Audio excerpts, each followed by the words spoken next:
I hope that we're able to capture this in the work that obviously our Digitizing the Barrio is doing, our archival projects doing, because we will ensure that we will tell our story. And part of today is to be able to tell our story. And I know that what you heard from these women, this amazing woman, is part of the story that needs to be told.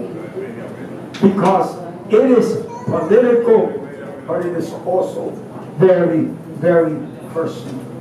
And so for me, I would like to open it up to anyone who has any questions or comments.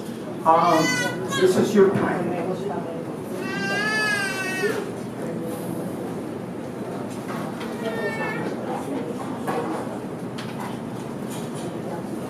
Yes, go ahead.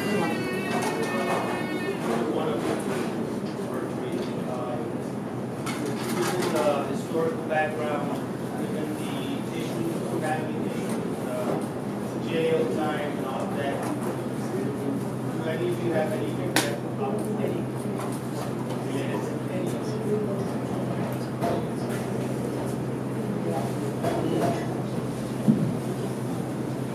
Well, you know, the only thing that they can ever take away from you is your humanity, and I think none of us are feeling rid of that.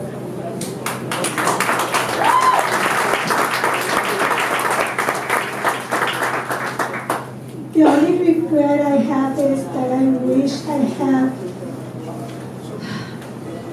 hard to say this, so give me a second,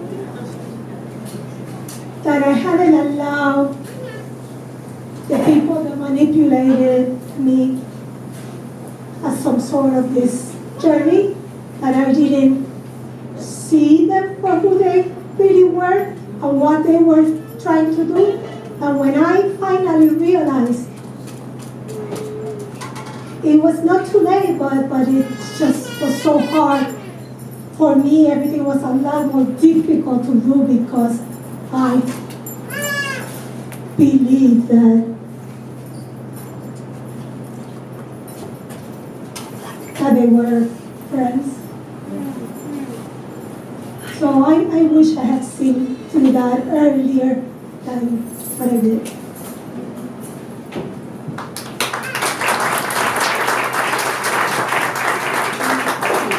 I don't particularly regret anything except I wish I had done more, wish I had talked to more people, raised more money for the prisons, that kind of stuff.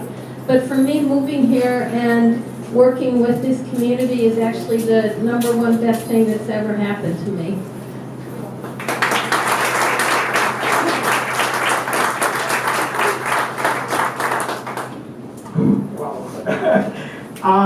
All right.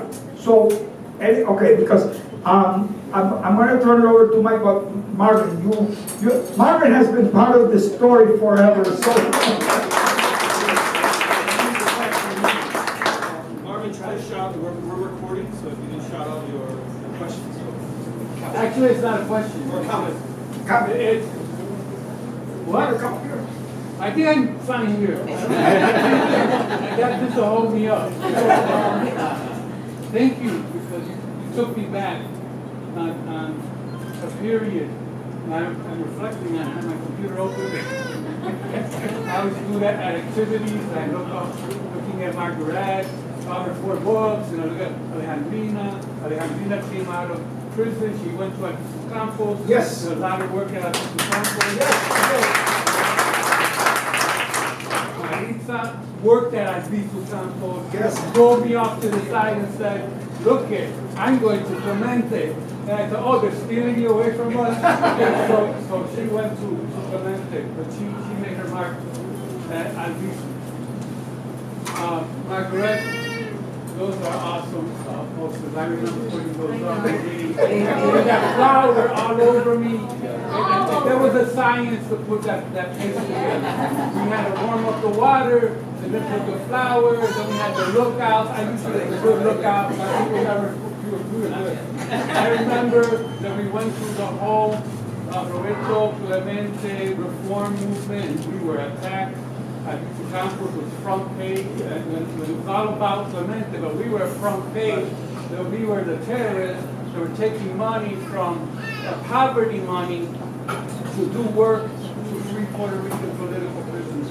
And what they wanted to do, actually what they wanted to do, because they saw that we were really building a community here, what they wanted to do was stop that, but they didn't. We got a flag over there, a flag over here, and we're building a community because that was part of the fight here in this community. And that was the seed, so that was the work that we're doing here. So Margaret, I don't know if people don't know this, but she is the president of the board of the Puerto Rican Cultural Center. I really admire the work. You know, if you're the president of the board, and you gotta work with Jose Lopez.